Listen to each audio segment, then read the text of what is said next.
On August 9, 2001, at the intersection of King George Street and Jaffa Road in Jerusalem, a young Palestinian man named Hussam Abdo entered a crowded Sparrow pizzeria. The lunchtime rush was at its peak, the air thick with the noise of families and the smell of baking dough.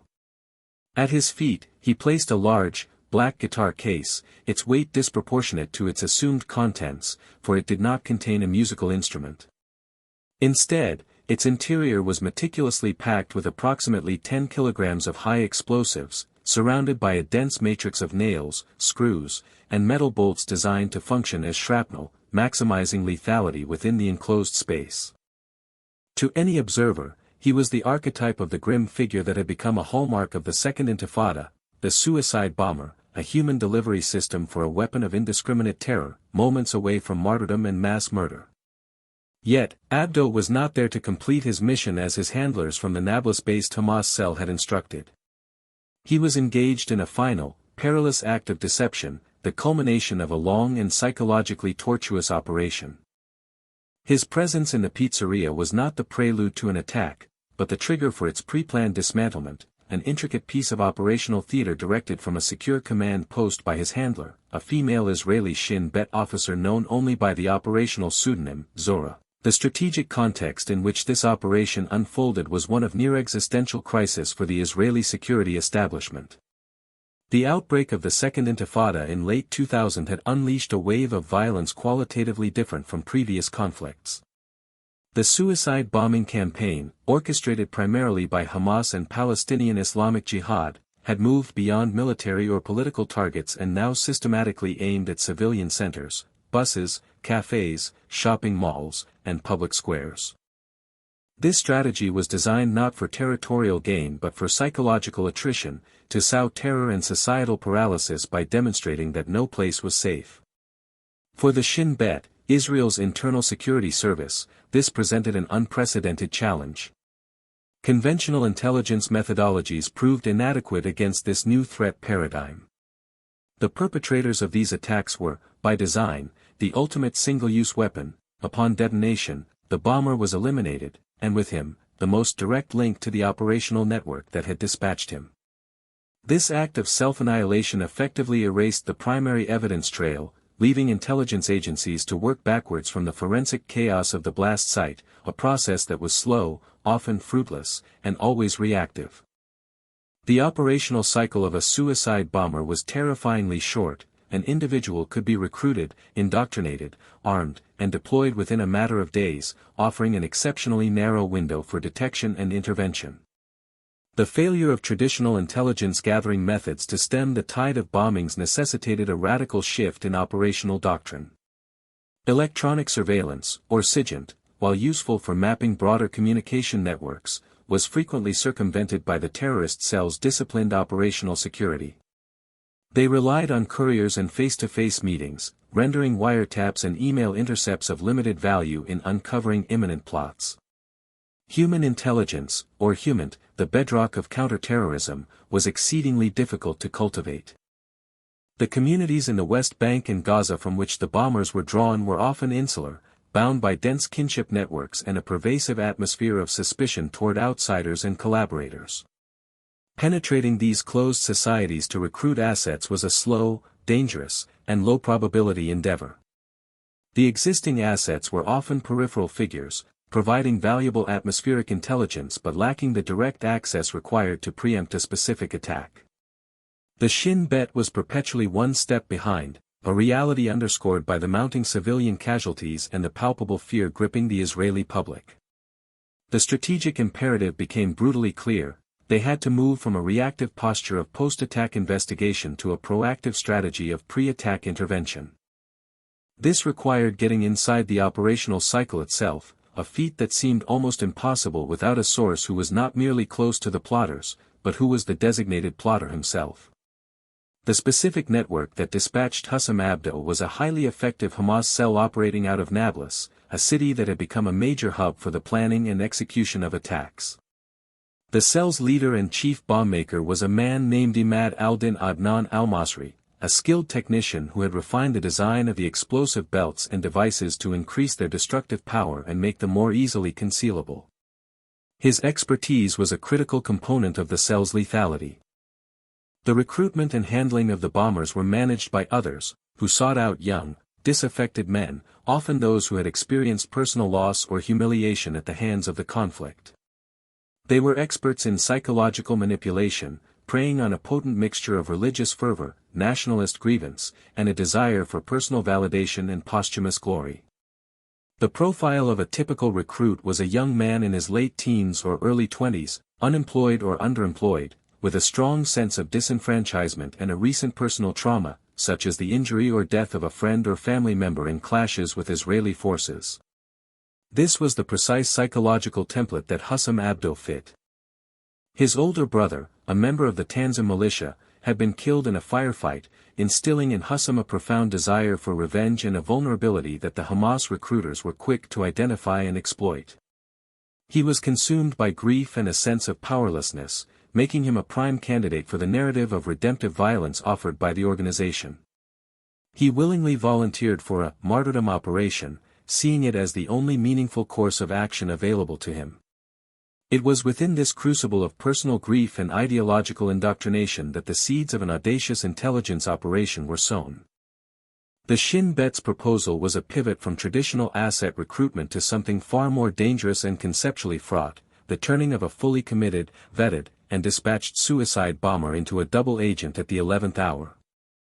The objective was not merely to stop Abdo's specific attack but to leverage his unique position of ultimate trust within the Hamas cell to dismantle the entire network in one synchronized action. This strategy, codenamed Operation Sweet Poison, was predicated on the hypothesis that even within the most ideologically committed individual, there existed psychological fissures, doubts, fears, or residual attachment to life, that could be exploited by a skilled handler. It was an intelligence gambit of the highest order, as the risks were astronomical and manifold.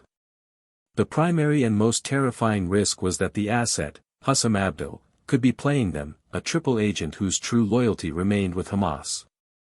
He could be feeding them disinformation while proceeding with the attack, or he could simply change his mind at the final, critical moment, reverting to his original mission and detonating the bomb, killing not only dozens of civilians but also the Shin Bet surveillance and intervention teams positioned nearby. The operational plan's success hinged on a delicate balance of trust and control, a psychological tightrope walk where a single misstep would result in catastrophe. The analytical teams within the Shin Bet conducted an exhaustive risk assessment. They analyzed the possibility of Abdo's duplicity, gaming out scenarios in which he attempted to betray the operation. They considered the psychological strain on the asset himself, the cognitive dissonance of preparing for martyrdom while simultaneously collaborating with the enemy could induce a psychotic break or a catastrophic error in judgment. There was the constant danger of exposure.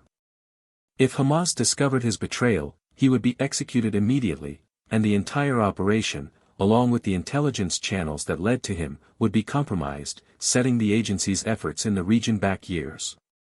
Furthermore, the consequences of failure were not just operational but profoundly political. A bombing carried out by an individual known to be in contact with the Shin Bet would create a scandal of unimaginable proportions, potentially leading to the collapse of the government and a complete loss of public faith in the security services. Every element of the plan, from the method of communication with Abdo to the tactical deployment of arrest teams, had to be flawless, a chain of events with no weak links. The decision to proceed represented a calculated, almost desperate, gamble, born of the conviction that the potential reward, the complete neutralization of a key terror network and the acquisition of invaluable intelligence, justified the immense and terrifying risks. Central to the entire endeavor was the operative chosen to run Hussam Abdo, the handler known as Zora. She was not a field operative in the traditional sense of a door-kicking commando but a master of psychological warfare, a specialist in the nuanced art of asset handling. Her selection for this mission was the result of a rigorous internal process that identified her as possessing the unique combination of skills required.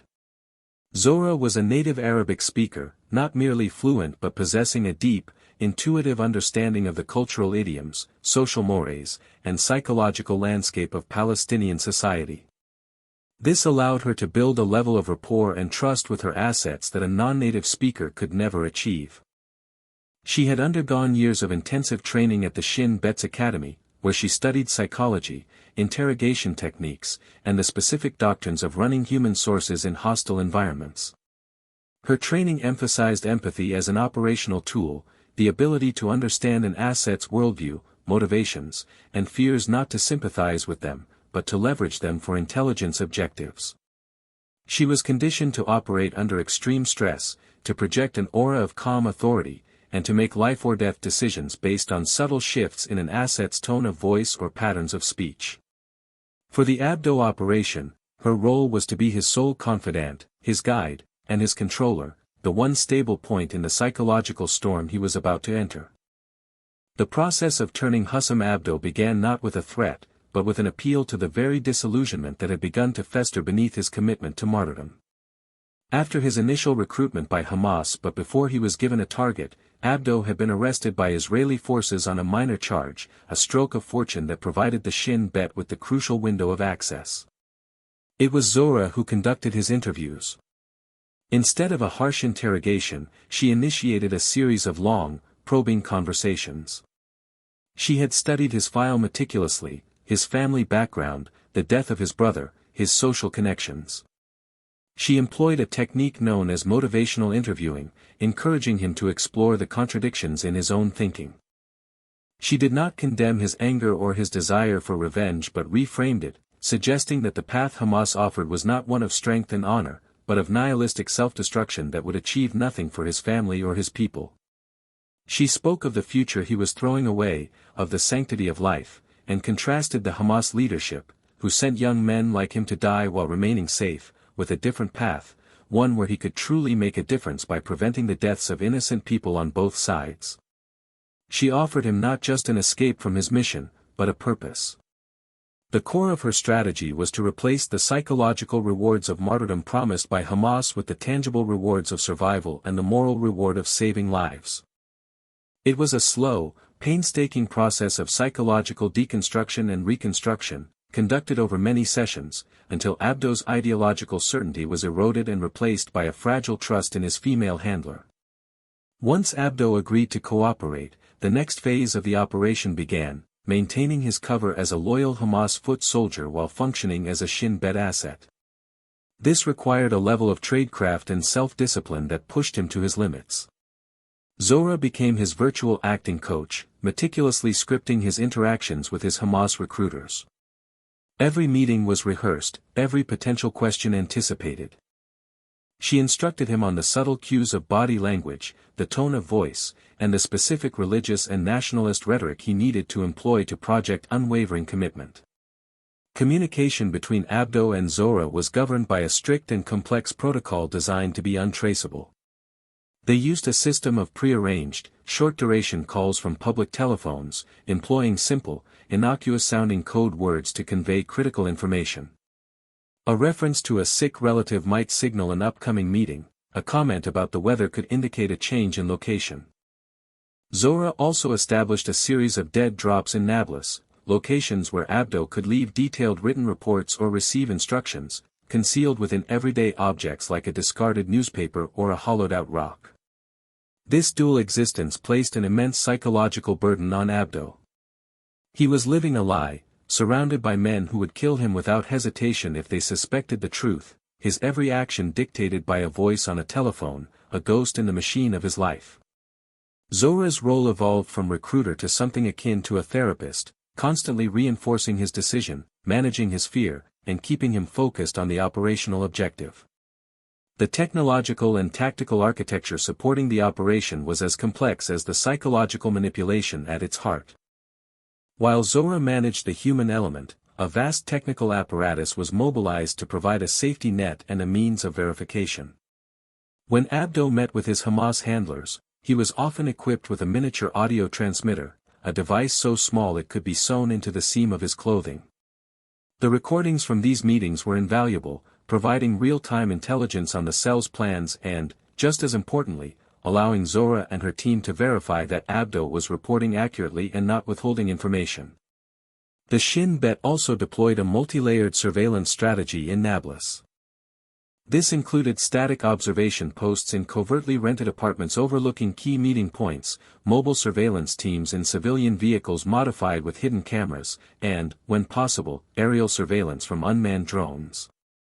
Each layer provided a cross-reference for the intelligence Abdo was providing, building a comprehensive operational picture of the Hamas cell's activities. The plan for the final day, the day of the bombing itself, was a masterpiece of tactical choreography. It involved the pre-positioning of several elite units. A special police counter-terrorism unit, the Yamam, was tasked with the public arrest of Abdo. Their operators were briefed to make the takedown look violent and authentic, to maintain Abdo's cover as a captured terrorist. Plainclothes Shin Bet officers would be interspersed in the crowd inside and outside the pizzeria, acting as the final set of eyes on the target. A discreetly positioned team of EOD specialists was on standby, ready to move in and neutralize the explosive device the moment Abdo was secured. The entire operation was to be coordinated from a mobile command center, where Zora and the mission commanders would watch live feeds from all surveillance assets, orchestrating the actions of the field units with split-second precision. The final 24 hours before the operation's climax were a period of extreme tension. Abdo had his last meeting with his Hamas handlers. They provided him with the guitar case containing the bomb, which al-Masri had assembled. They conducted the final rituals of indoctrination, reinforcing his commitment to the mission and filming his martyrdom video. In this video, Abdo, holding a rifle and standing before a Hamas banner, recited a prepared speech denouncing Israel and pledging his life to the cause. For the Shin Bet analysts watching a feed from a covert camera, the performance was chillingly convincing, a testament to how deeply he had to submerge his true self. Throughout this process, Abdo was in intermittent, clandestine contact with Zora. She provided him with his final instructions, walking him through the sequence of events that would take place in Jerusalem. She told him the exact location within the Sparrow pizzeria where he was to sit, the specific nonverbal signal he was to give to the plainclothes officers who would be inside, and what to expect during the arrest. These final conversations were critical for steeling his nerve. Zora projected an unwavering confidence in the plan, reassuring him that every contingency had been accounted for and that the teams on the ground would protect him. She was his anchor in a maelstrom of fear and deception, the one voice of calm guiding him through the most dangerous day of his life. The journey from Nablus to Jerusalem on the morning of August 9 was the operational equivalent of navigating a minefield. Abdo traveled in a public taxi, the heavy guitar case on his lap, his heart pounding with every Israeli checkpoint they approached. He had been provided with papers by Hamas, but his real protection was the invisible shield of the Shin Bet. A discreet surveillance envelope, composed of several unmarked cars, traveled with him, maintaining a safe distance but ready to intervene instantly if he were stopped for a routine search by soldiers who were not privy to the operation. The surveillance teams communicated via an encrypted channel, reporting his progress marker by marker. From the command post, Zora monitored his journey, her focus absolute. She and her commanders were acutely aware that this was a point of maximum vulnerability. A single curious soldier at a checkpoint, an unexpected traffic stop, could unravel the entire operation. Upon arriving in Jerusalem, Abdo was shadowed on foot by plainclothes operatives as he made his way through the bustling city streets toward the Sparrow. He followed Zora's instructions to the letter, his movements precise and deliberate, a man on a mission, though not the one the world would have assumed. His arrival at the pizzeria marked the final stage of the build-up. He entered, scanned the room as he had been instructed, and identified the Shin Bet operatives posing as customers. The final pieces were in place. The air was thick with a tension only a handful of people in the entire world were aware of. Inside the pizzeria, Hussam Abdo sat at a table near the center of the room, providing a clear line of sight for the intervention teams. He placed the guitar case on the floor beside him, his hand resting on it as his Hamas handlers had instructed, to give the impression he was guarding it. For several minutes, he did nothing, allowing the surveillance teams to confirm that he had not been followed by any Hamas observers. This waiting period was the most agonizing part of the operation. For Abdo, it was a test of his resolve, sitting atop a powerful bomb in a room full of children, his fate hanging in the balance. For Zora and the command team, it was a moment of supreme suspense, watching the live feeds, their hands hovering over the command to execute. Abdo then performed the prearranged signal. He reached for a glass of water on the table and took a sip, a mundane action that was invisible to everyone except the trained eyes watching him. It was the "go" signal. The moment the signal was given, the commander of the Yamam unit gave the order, and the tactical phase of the operation was initiated with brutal efficiency. The plainclothes officers already inside the restaurant rose from their tables, drawing their weapons, while simultaneously, the main assault team stormed through the front doors, shouting in Hebrew and Arabic. Patrons screamed and dove for cover, the scene instantly transforming from a peaceful lunch to one of armed chaos. The assault was focused and precise. 2 Yamam operators seized Abdo, forcing him to the ground and cuffing his hands behind his back, shouting at him as if he were a resisting terrorist. It was a violent, convincing piece of street theater designed to solidify his legend. As Abdo was being dragged out of the pizzeria, the EOD team, who had been staged in a commercial van nearby, entered with their specialized equipment. They swiftly isolated the guitar case, using a portable X-ray device to confirm the nature and layout of the explosive mechanism. The bomb was an improvised explosive device of sophisticated design, incorporating a primary detonator and a secondary, anti-handling trigger. The technicians, working with calm, practiced expertise, disarmed the device in a matter of minutes, severing the connection to the power source and neutralizing the detonator. The entire public phase of the operation, from the moment the Yamam team entered to the moment the bomb was secured, lasted less than 2 minutes. The speed and precision of the raid left no doubt in the minds of any potential observers that this was a successful, if conventional, counter-terrorist operation, a bombing thwarted at the last second, a terrorist captured alive. Abdo was bundled into an unmarked police vehicle and sped away from the scene, his public role as a Hamas bomber now cemented. This meticulously crafted illusion was vital for the next phase of the operation, which was to take place far from the public eye. Hussam Abdo's arrest was merely the beginning of his transition from field asset to intelligence source. He was taken not to a standard detention facility but to a secure Shin Bet safe house for what was officially termed an interrogation but was, in fact, a comprehensive debriefing. The psychological pressure was now off, and for the first time in weeks, he could speak freely. With Zora leading the questioning, Abdo provided a torrent of invaluable, actionable intelligence. He detailed the entire structure of the Nablus Hamas cell, identifying every member by name and role. He described the locations of their safe houses, weapons caches, and bomb-making workshops. He provided the personal details, habits, and daily routines of the key figures, including the elusive bomb-maker, al-Masri. This information was the payload of the entire operation, the strategic prize for which the enormous risks had been taken. As Abdo spoke, the intelligence was analyzed and disseminated in real time to tactical units that had been pre-positioned on the outskirts of Nablus, waiting for the green light. Based on the precise intelligence extracted from Abdo during his debriefing, the Shin Bet and Israeli Special Forces launched a series of synchronized raids across Nablus later that same night. The teams moved with surgical precision, targeting the locations Abdo had identified. They captured Imad al-Din Adnan al-Masri, the cell's chief bomb-maker, in his workshop, along with a significant cache of explosives and bomb-making materials. They arrested the cell's recruiter and other key operational planners in their homes. The speed and simultaneity of the raids caught the network completely by surprise, preventing any of the members from escaping or destroying evidence. By dawn, the entire Nablus-based Hamas network responsible for a string of deadly suicide attacks had been neutralized. The operation was an unmitigated success, not only preventing a massacre in Jerusalem but also decapitating a critical node in Hamas's terror infrastructure. The public announcement from the Israeli government was concise: a suicide bombing had been prevented, and a number of terrorists had been arrested in a follow-up operation. The crucial role of the turned asset, the core secret of Operation Sweet Poison, remained a closely guarded state secret for more than a decade. The long-term consequences of the operation were profound. The intelligence gleaned from Abdo and the captured cell members provided the Shin Bet with an unprecedentedly detailed understanding of Hamas's operational methodologies.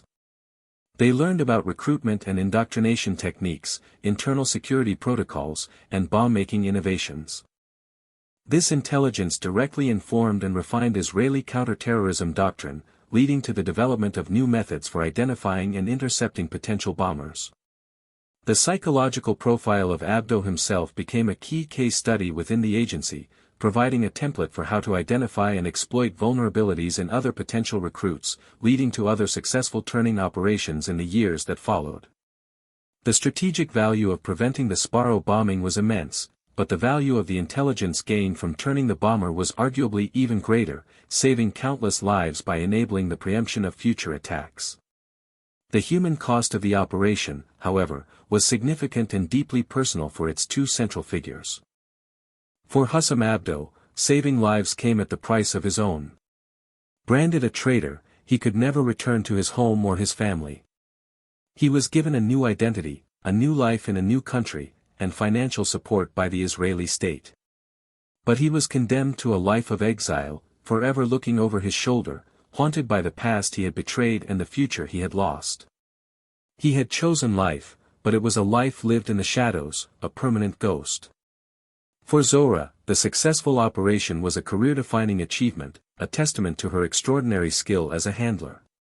Yet, the relationship she had built with Abdo was a complex and morally ambiguous one. It was a relationship founded on professional empathy and calculated psychological manipulation. She had saved his life and used him to save the lives of others, but in doing so, she had been forced to exploit his deepest vulnerabilities, his grief, his fear, his desire for meaning. This is the inherent paradox of the handler's trade: to achieve a moral good, the saving of innocent lives, one must often employ methods that are morally fraught. The psychological weight of managing such relationships, of holding another person's life and sanity in your hands, leaves an indelible mark on the operative, a burden that is carried long after the mission is over. The clinical success of the operation could not erase the profound ethical questions that lay at its very foundation. Is it justifiable to psychologically manipulate a vulnerable individual, even if the ultimate goal is to prevent a greater tragedy? At what point does the handler's calculated empathy cross the line into a form of profound, if necessary, betrayal? Share your thoughts in the comments below. If you found this story compelling, please give this video a like and subscribe to our channel.